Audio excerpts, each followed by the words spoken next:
let's welcome our guest tonight. She's, well, not really new on the scene, but she's new to us, and I think new in her evolved state. So please welcome Lilith Czar. Lilith, thank you so much for joining Justin, us. thank you for the wonderful intro.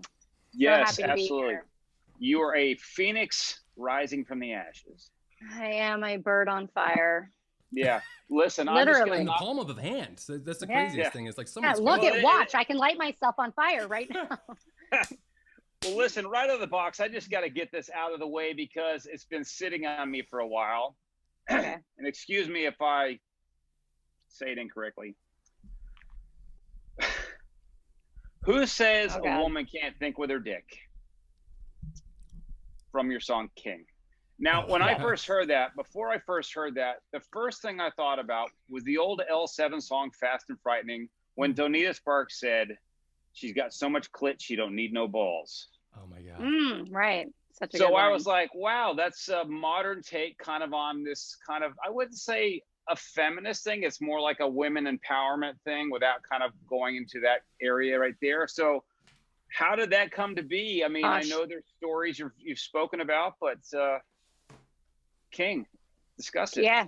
Yeah. Well, King is essentially, it's about being sick of feeling like I couldn't voice my opinions, or I couldn't say what was exactly on my mind for fear of, being called a diva or a bitch or insane or crazy or whatever it is. It's like there's this kind of, struggle that women have to put up with, and that's if we do something a man does, it's not taken the same way, and it's like a man can be completely opinionated and commanding and it's on his mind and exactly how he feels, and he's strong and he's powerful and he's a leader. But I have found in the past, from my own personal experience, that when I was that way, I was labeled a bitch or, not easy to work with or whatever it is.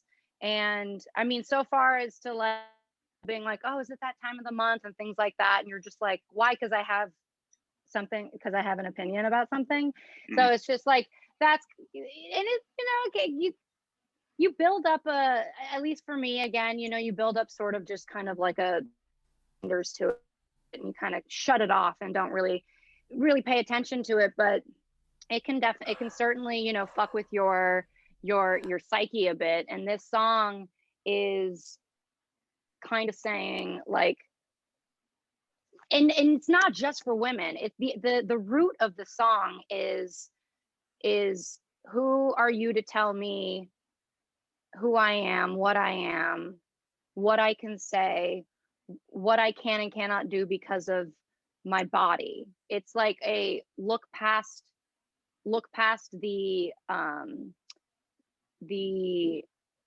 gender or whatever, and this is who I am and what my soul is about, not necessarily just because I have a vagina. And am I frozen? No, I'm listening. Cool. You're good. Yeah, I think we're all just like listening. Yeah. Okay, cool. Yeah. So, the song is certainly, it is an anthem for women. But the deep-rooted message is you should be allowed to be yourself and whatever it is that you want to be without being met with obstacles.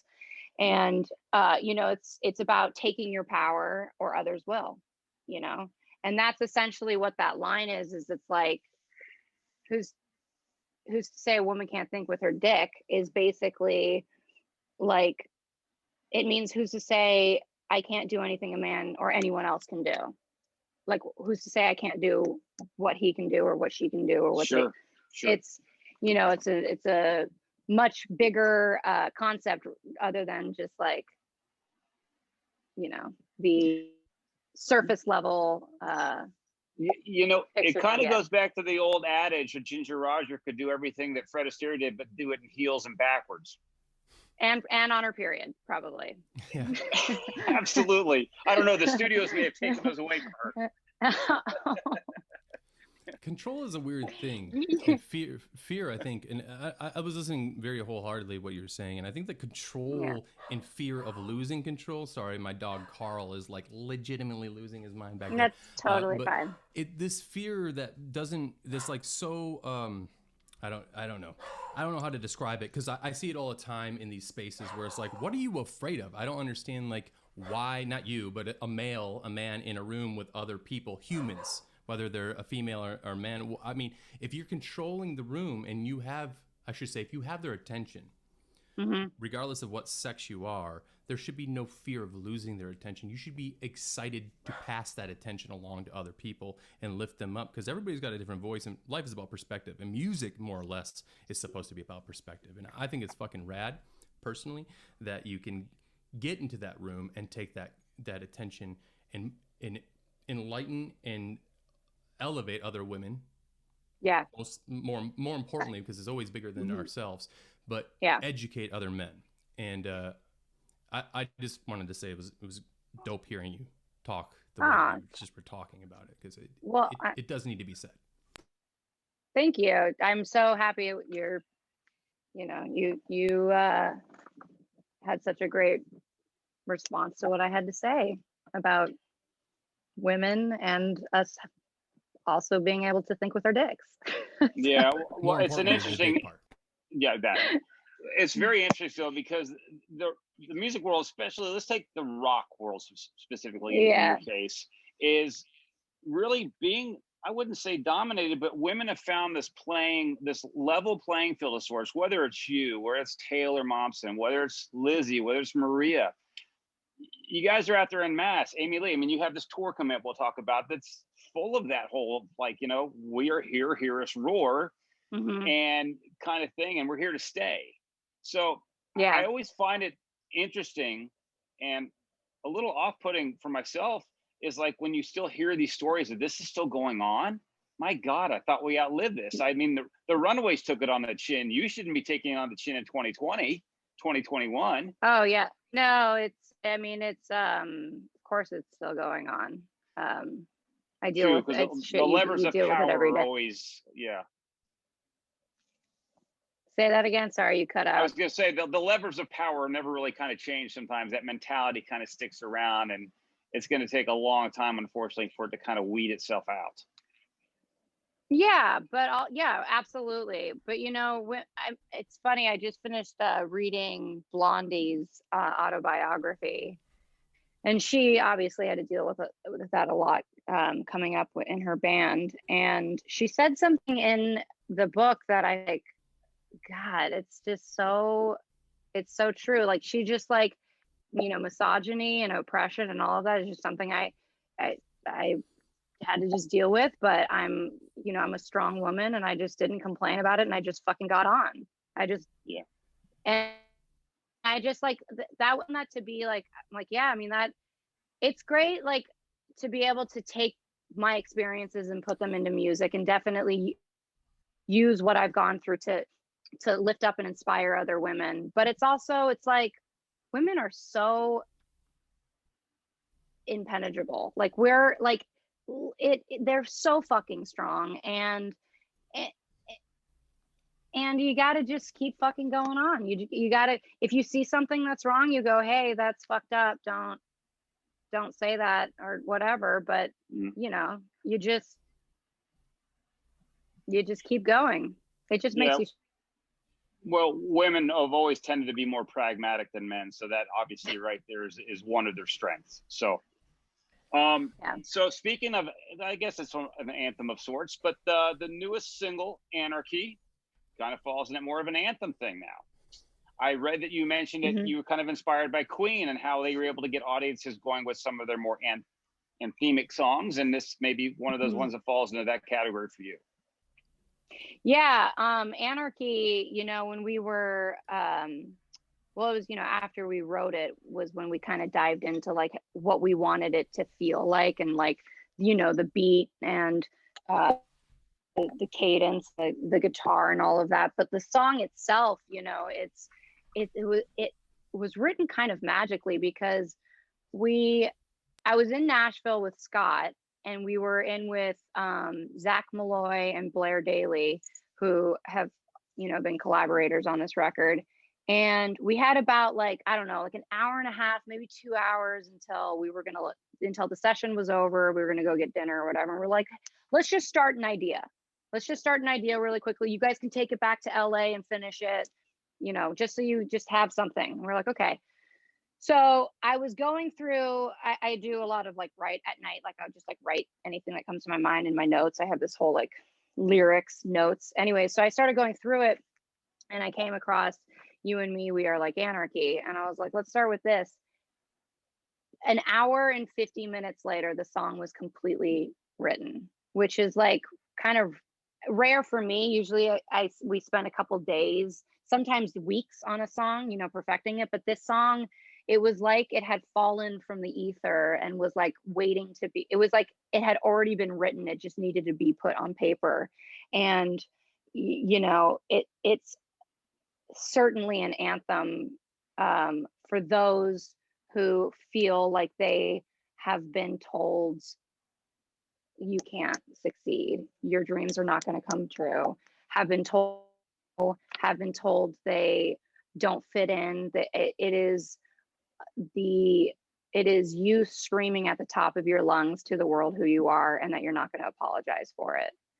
And it's crazy to me that this song, I mean, it wasn't even really planned, this wasn't even, it wasn't planned to have this be the song that kind of grew the legs and is grew the legs that it did. We had other plans in mind for singles, and this song kind of just was like, no, it's me.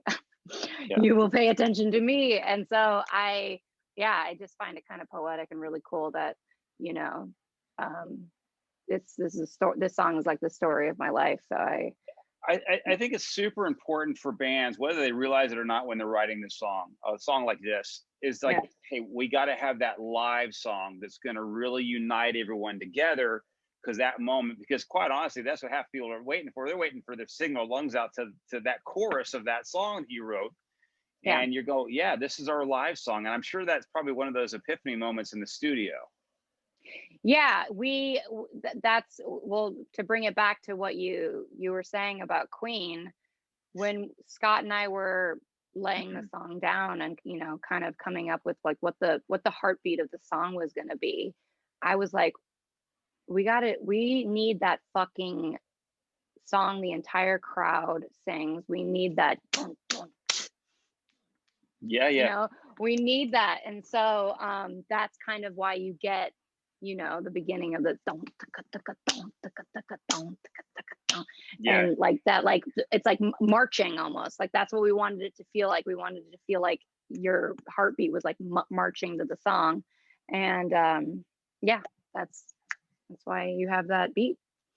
There's a song I want to ask you about, but I got to do this quick commercial break before we go live here. So let me do this real quick.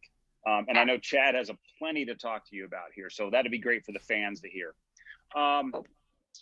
Hey folks, at this time, we'd like to remind you are not only listening to a kick-ass rock podcast right now, but we're also producing an amazing rock-themed cruise called ShipRocked. We'll be sailing to Costa Maya and Cozumel on the 12th voyage in January of 2022. Sail away into oblivion.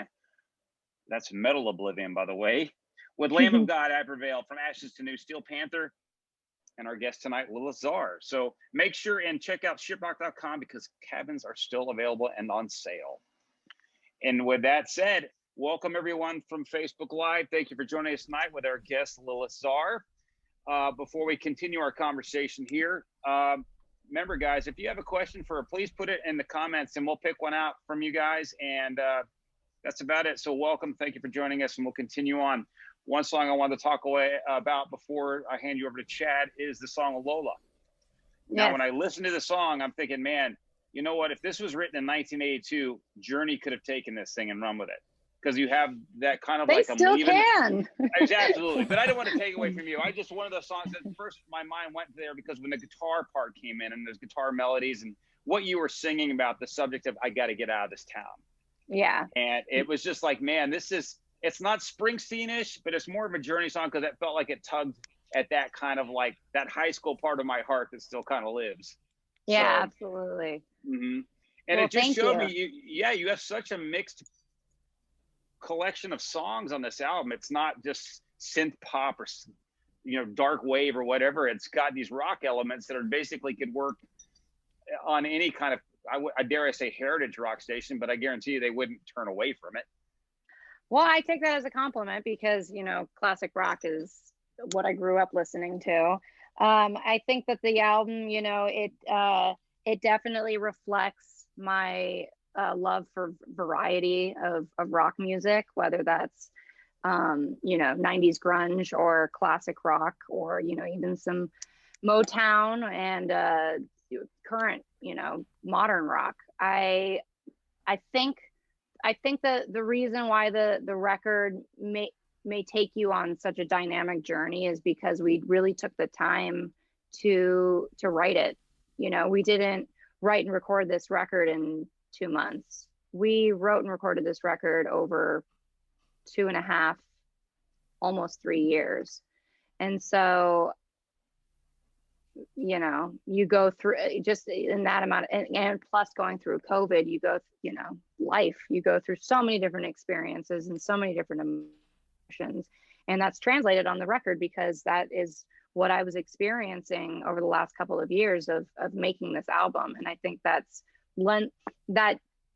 supports and lends itself to the evolution and of Lilith Czar. Writing this record really, it shifted a lot in my universe. Interesting. Over the course of 2 or 3 years in any person's lifetime, there's a lot of peaks and valleys. I would expect absolutely. Well, I don't think you could expect a record not to feel emotional in both of those aspects. If you're thinking about the way that a human reacts to things like a pandemic or a breakup or a new love interest or whatever, 2 or 3 years can provide you a lot of writing material, and I can only assume that it did exactly that. And you mentioned Motown. I'm from Detroit. I'm here in Detroit right now, and your voice has always been something that I found to be extremely driving and yet soulful. And I followed you since when you started as Juliet Sims, and then going into the automatic love letter stuff, and even when you went to The Voice in 2012, and then coming back and doing Juliet Sims, and then now here we are with the Rebirth. Wow, you followed me my whole life. I've actually booked a automatic love letter back in the day as a talent buyer. So like those sort of things, like I've been doing talent buying for like 15 years.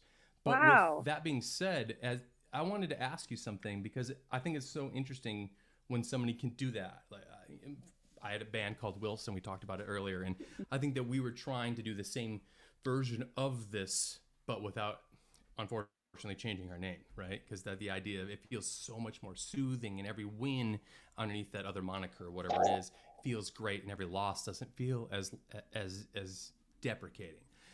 Personal question here.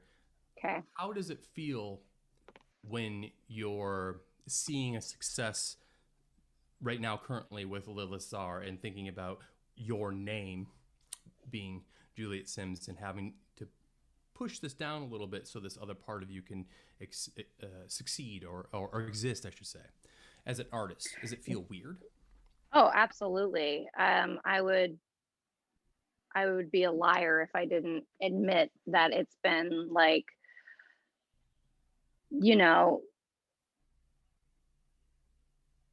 you put on this cape, so to speak, this I don't want to say mask, but yeah, like you put on this new, it's like entering into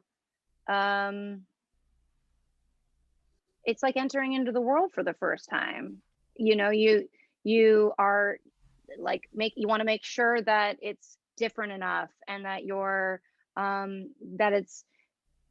able to separate, like having to separate, who I am legally and who I was born as from this, new version of myself that I've become is super challenging. 100%.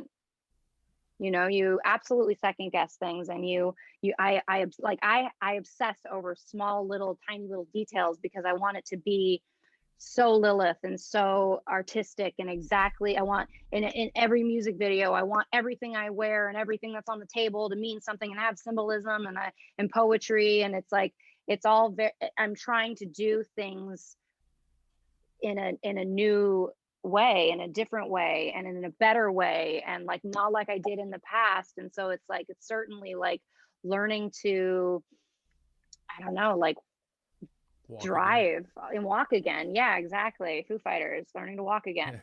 And so yeah, but it's also at the same time, it's also like I can do whatever I want. I get to fucking do, you know, I get to say whatever I want. I like, I'm talking about all of these things that I've suppressed and put away for so long, and now I get to just, you know, speak my mind, say what I want, create what I want. Because it's in its infancy, I have the you know, luxury of being like, all right, what's the craziest thing I can think of, and let's do that. Yeah. And so that's really fun. You know, you probably sorry, I was going to capstone on that. I suppose you probably also have a tail end of trials and tribulations to relate back to. Like, okay, well, I know that this doesn't particularly work for me. I don't think it will also work for Lilith. So let's you know, cross this off the list. But I think that this thing that didn't work for me will work for Lilith, you know, for this version of yourself. And I'm sure there's probably something extremely freeing about, because we're not, DNA of a human being, like we just talked about, 2 to 3 years, it changes massively, but still stays the same. Yeah. Well, you know, yeah, and definitely true. But for me personally, and just being completely candid, this record and this whole process is the first time I've ever done it sober. And that, like, deciding to completely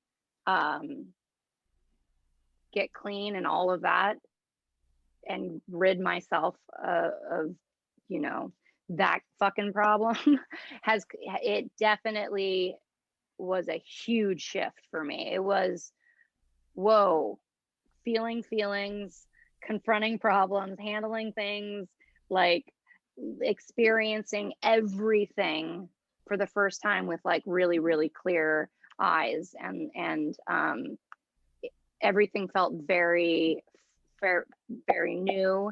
And through that process, there was a strength that I found that I had, that I didn't even know that I don't even know that I had before. And I definitely owe that to a very difficult past. That's awesome to hear. Yeah. You know, it's interesting. Your life, in a lot of ways, kind of mirrors the way Alice Cooper has to deal with, you know, Vincent Fournier having to deal with his Alice Cooper persona, in the sense that, like you just said, like, hey, when I'm Lilith Czar, I can say what I want, I can do what I want. But when I'm Juliet, I'm going to the store, I'm paying bills. Oh yeah, when I'm Juliet, I'm in pajamas watching some shitty show. It's a unique perspective to have that kind of that mask of sorts you want to put on. Yeah. It's more than a mask, because it does become part of who you are. Yeah. But I find it very interesting, but in reverse, it was like Alice was the one for Alice that was getting into the dabbling and stuff, and it took Vince to bring him into sobriety. Well, it took Lilith to bring Juliet into sobriety. So that's kind of an interesting twist, but it's interesting to hear your story, because I'm like, man, it kind of sounds like Alice. And that's it's fascinating. Yeah. Yeah, me and Alice were twinsies, you know. Wouldn't be a bad tour. I'm saying that wouldn't be a bad tour. Would be great. I would not hate on that. Not one bit. Alice. Speaking of tour, you have a big one coming up. Yeah. And like, what a way to kick off, like, not doing shit for a long time and being like, yeah, I'm gonna go on like a fucking amphitheater tour. You know? I know. Oh my God, I know. Talk about like not even like easing into it. Yeah, seriously. Here you go. How's that feel? That's gonna be great. It's insane. Like I couldn't believe it for like the first hour when I was told. I was like, no. Oh, you're fucking with me. That's a lie. Like, it was so crazy. Even when the tour was, presented itself, like, oh, this could be something that you could potentially get. I was like, no, like, there's no fucking way. And then it happened. And I'm really excited. Two women who are absolute goddesses, powerhouse, fucking badass, like, inspirations, Hailstorm and Evanescence. I don't know. What can I say? I'm a huge fan of both bands. Both women have inspired throughout the years, and it is a dream come true. And really interesting. It's a really interesting tour because now you're getting this platform to be shown to a much larger audience. And in a lot of ways, Amy and Evanescence are kind of getting reintroduced to that audience because they have been gone. So it's really, quite honestly, it's a good introduction for you and a reawakening for them. So it kind of makes a lot of sense. And then Lizzie and Amy they're bold with their moves on who they want to bring on tour. And with you guys and Plush, very female centric. And I don't think they choose it off that. I think they base it off, like, these acts are great. We just all happen to be the same gender. Let's fucking do this. Yeah, And absolutely. yeah, it's a bill that makes a lot of sense. And I think it's gonna help drive you to such this immense audience that it's gonna be fascinating to see what 2022 transpires from this tour. Yeah, absolutely. I'm super excited. It's just killer. And I've said this before, but the support women have for each other in the rock community is unlike anything I've ever experienced in any other genre. So yeah, it's amazing. And a lot of women are working in that field. They're on crews. They're lighting people, they're sound people, they're stage managers. So it's it's a big world out there, and they're filling a lot of important roles. So good on that.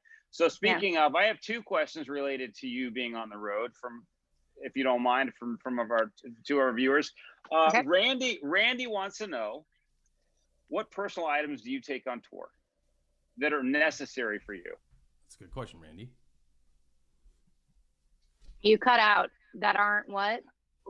Just what personal items will you take on tour that are going to be important to you?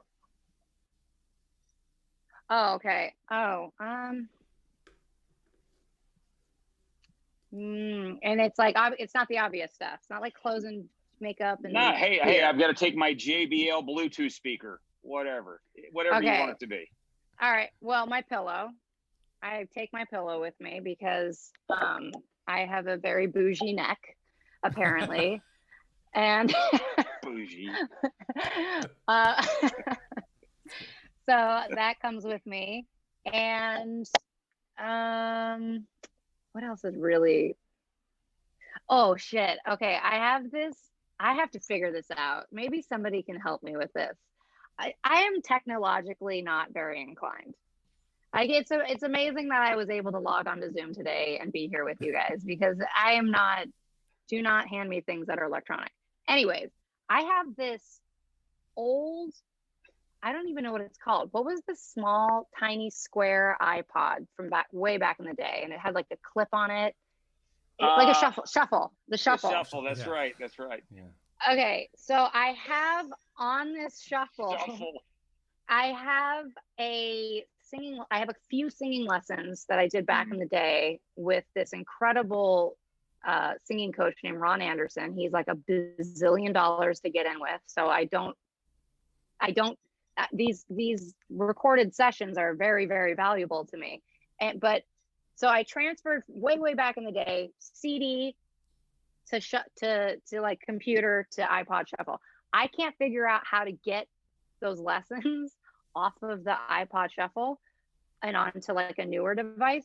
And it's so old that the only way it works is it has to be charging.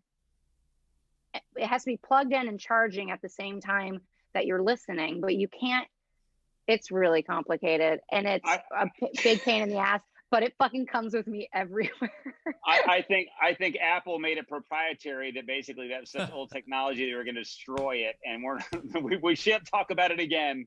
We How have did you tried. put the songs on there? Besides, like, did you like audio? Like, does it record or something, or is This it? is how old these lessons are. He recorded our lesson on like a CD. Yeah. Gave me the CD. I put the lesson in my computer, which is long gone. That I don't know where that computer is. But before I got rid of that computer, I took those lessons and I put it on the shuffle. So it's on the shuffle, but it doesn't exist anywhere else. You know, I can appreciate your workflow. We've tried. No, we've taken it to the Apple store. They're like, what is this? I wasn't born when Gen Zs are like, I don't know what this is. I was 2 when this was put out. So we had another question regarding tour, and this is from Skylar. She wants to know, how are you going to, or how do you already physically and mentally prepare for tour? That's a good question. Yeah, it's a very good question. Well, you know, physically, I mean, I'm very active. I exercise every day. The closer we get to tour, I do start exercising. Like I'll like jog and sing at the same time, which is very difficult, but it helps you build up that like stamina of singing and running back and forth. Something that I'm very I have my discipline in with is singing every day, doing those iPod fucking vocal lessons every day, and singing every day, and just getting my voice in shape to be able to do what it needs to do on the road.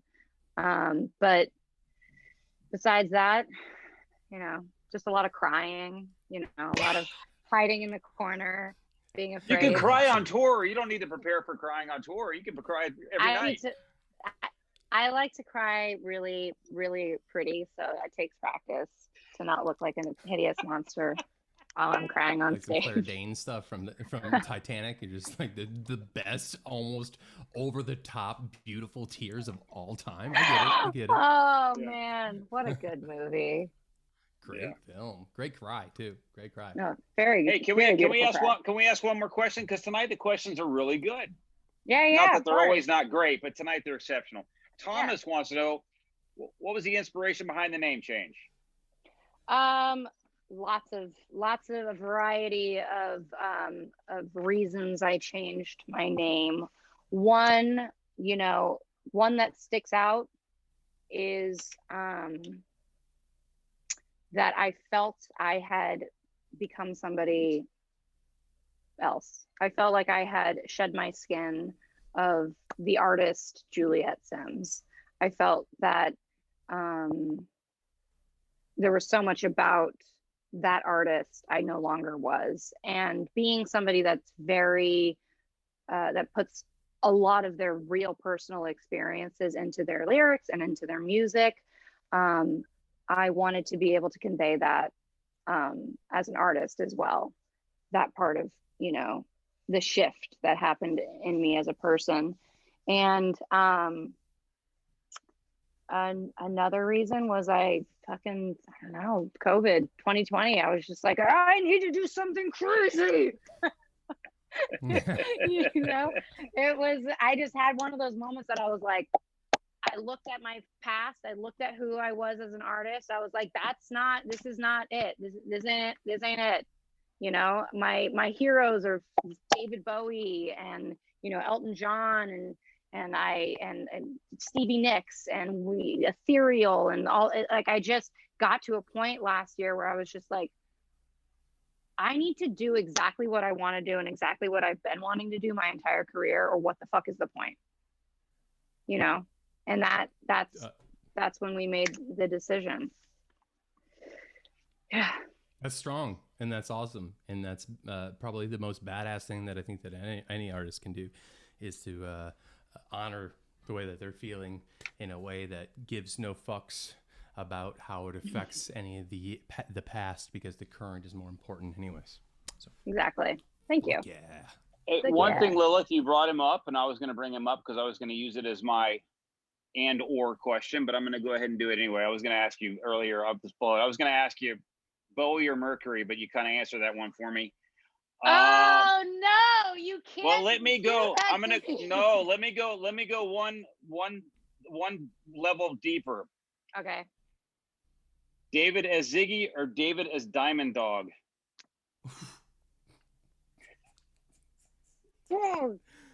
Okay. Wait.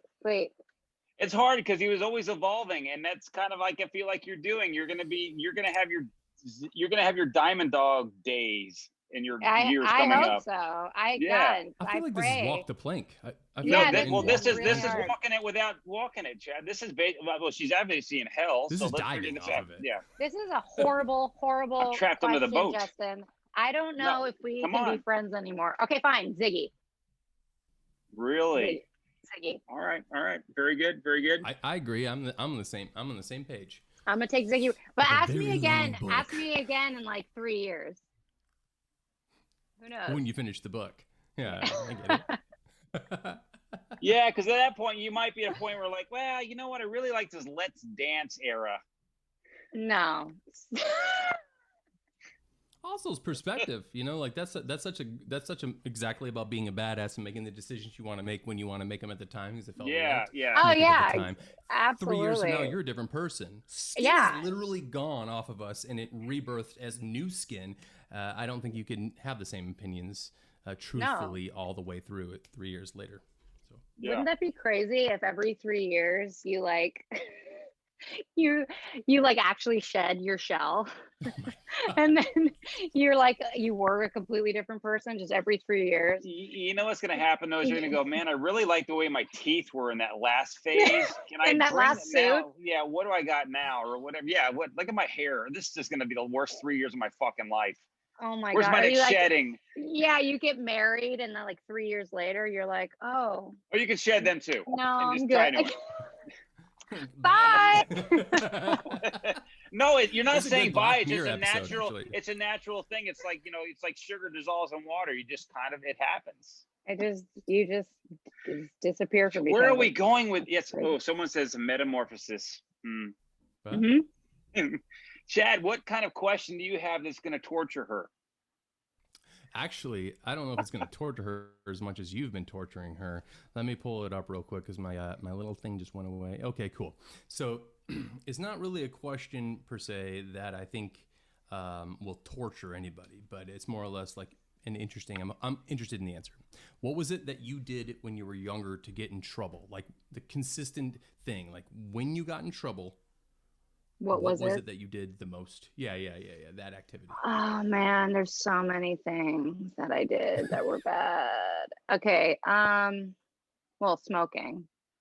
I was a big fat smoker. I got kicked out of school a couple of times for not going to class and smoking, like in the bathroom, that whole cliche thing. I am a walking cliche. Cheating on exams, cheating in school. Not because I didn't know the answers, just because I don't know. I wanted to get 100%. I could have probably passed the. Just because it's like whatever, it doesn't matter anyways. I want to be the best. Yeah. Yeah. Let's see. Stealing my parents' car in the middle of the night, so they'd go to bed. These all sound like very Americana things: smoking, cheating on tests, and stealing your parents' car. This is teenagehood, right? This is teen life. This is that. What? Yeah, I mean, I was really living it up in Florida. What can I tell you? What can I say? I was having. We're in Florida, by the way, just out of curiosity. Oh God, like this small little town near Tampa Bay. So. Okay, I can see that. Like that's right off the Tampa move, Yeah. Smoke cigarettes. Let's go steal my mom's fucking car tonight, right? Yeah. What am I, a 65-year-old woman? In my mind, everybody smoking, is definitely 65-year-old women. Just look at this. But my mom, though, she was like a human, like detector. Like she would know where I was. Oh my God. And she would find me, and it was scary. This one time though, my parents are so fucking cool. This one time, so I had this bedroom that the windows led right out to the driveway, like where the cars were. And I could just sneak out of the window. I wouldn't have to go through the front door to leave. And it was like 1 o'clock in the morning, everybody's sleeping. I'm like, man, this is my time. So I sneak out the window. Classic, you don't turn the car on, you just put it in neutral, and then you back it out and then push it forward until you're far enough, and then you start it. And yeah. So I go and hang out with my friends. We drink like Smirnoffs. You guys remember those? And drive home. Don't do that, kids. And I'm sneaking back in. No, you pushed the car home. Yes. Because you're responsible. Yes. Yeah. No, I actually recruited a guy, sober guy, to push the car home. Yeah. So I grabbed this blanket. Sorry, my computer's dying. So I grabbed this blanket from the car because I was like, oh shit, I have to sneak back in. And like the railing, whatever you call it, like the window sill was like, it kind of hurt. So I'd like have this blanket that I'd throw the blanket over, and I'd like snake myself over the windowsill. And so I'm doing my little snaking thing, and I'm like trying to get in. I'm like trying to be shifty and quiet about it. And all of a sudden the light goes on, and I'm halfway through the window, butt outside, front torso inside. And my parents are both standing there, and we all just start laughing so hard. I mean, it was just so fucking funny because I was like stuck, and and then they were like, okay, you're grounded. Can I please tell me that you guys went down to the main strip, drove around and listened to Motley Crue? Just tell me that's what you did. We went down to we would go down to the Clearwater Beach strip. Okay. It was called the Strip. Sure. But it was not Motley Crue. It was like Nelly, and I'm not even gonna lie. My friends though, here's the thing though, is my friends weren't cool. Like I secretly was like, yeah, fucking Nirvana and Foo Fighters, but like all my friends and stuff were like, Black Eyed Peas, Nelly, 50 Cent. Like this was Florida. Yeah. All right, listen, this is Kismet. Let me tell you why. Randy had another question. This is good, and it falls right into what you said. I think you got the questions before I did. She goes, if you had to collaborate with either a country or hip hop artist, who would it be, and what would the song be? Oh my God. You already have an affinity for hip hop, so this should be kind of easy for you. Honestly, I am friends with this person, but I think he's stupid talented, like so unbelievably talented. I want to make it happen. I would love to do a collab with Hyro the Hero. Yeah, he's great. So, I would love to do a collab with him. I think he'd be totally down for that, like tomorrow. Let's make it happen. And what song? Oh my God. I mean, we're talking a cover, obviously.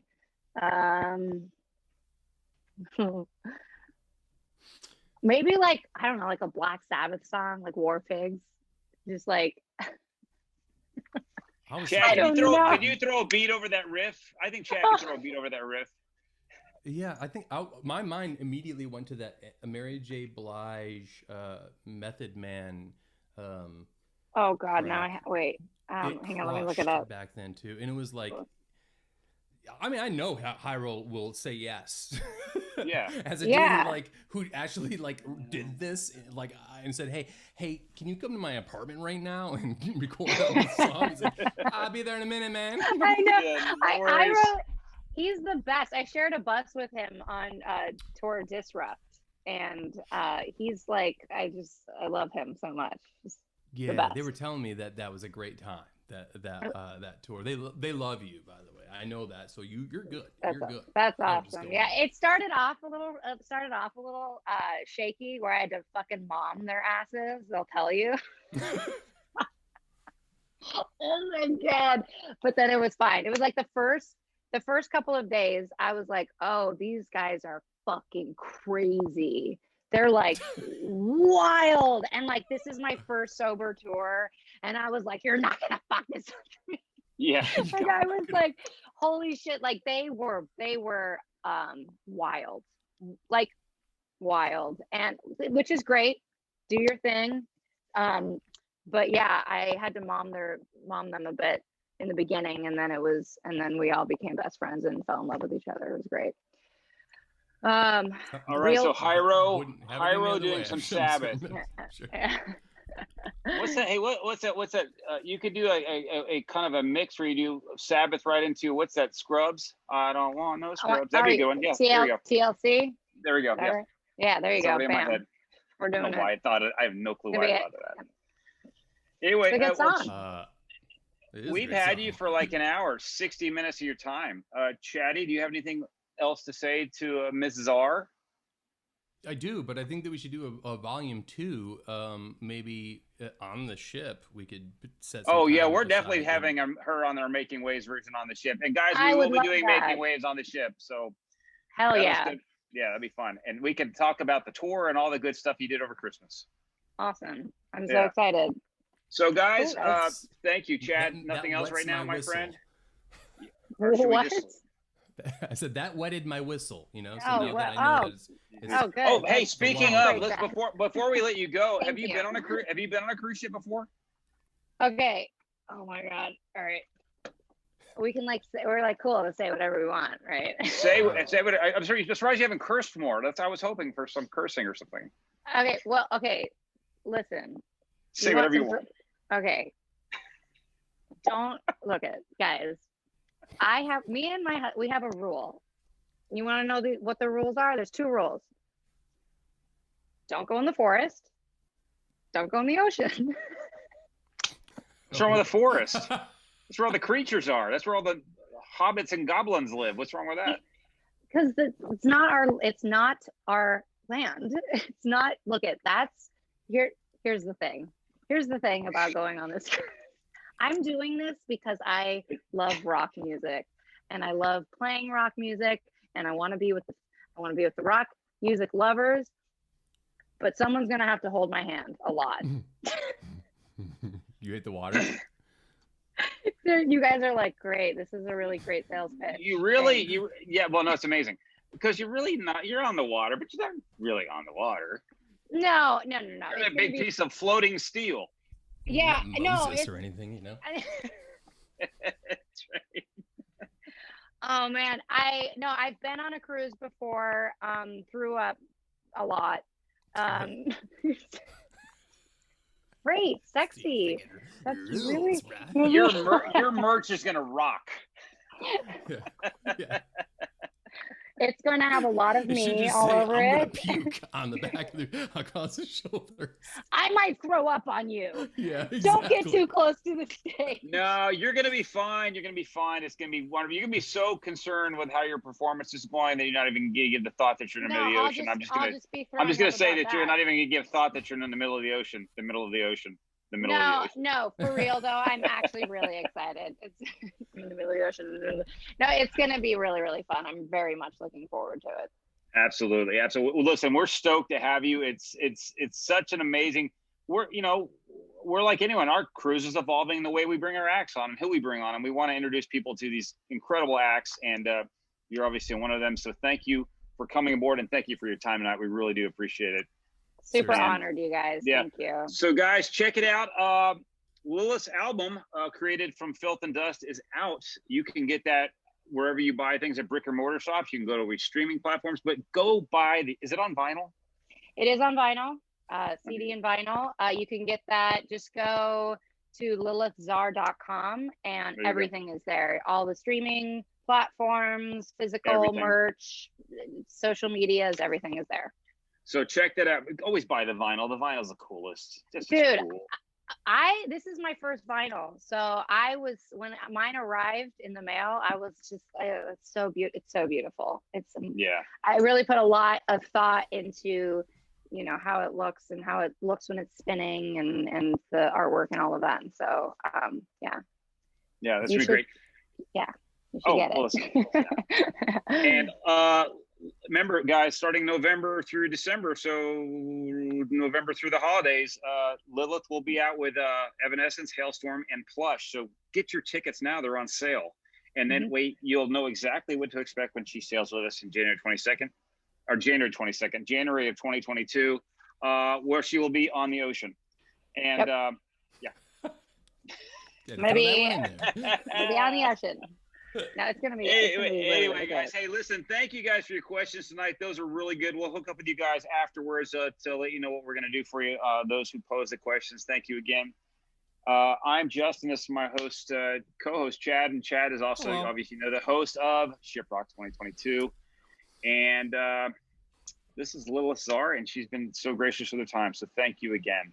Thank you guys so much. I really appreciate you having me, and I'm really looking forward to ShipRocked. But before we check out, guys, remember this episode will drop this Monday at 9 a.m. Eastern time. Will be available wherever you get streaming and also on YouTube. We do that these days. We're kind of caught up with technology ourselves. We know YouTubes. Remember, guys, make sure and check us out next week. But we couldn't do this show without some of the folks that we love so dearly here. So our show producer, Al McManus, our show engineer, Jennifer Zito, our show coordinator, Heather Smith, and of course, the captain, Alan Koenig. So thank you again, guys. And we'll see you next week. Lilith, thanks. Thank you guys so much. Thank you very, very much. All right. See you soon.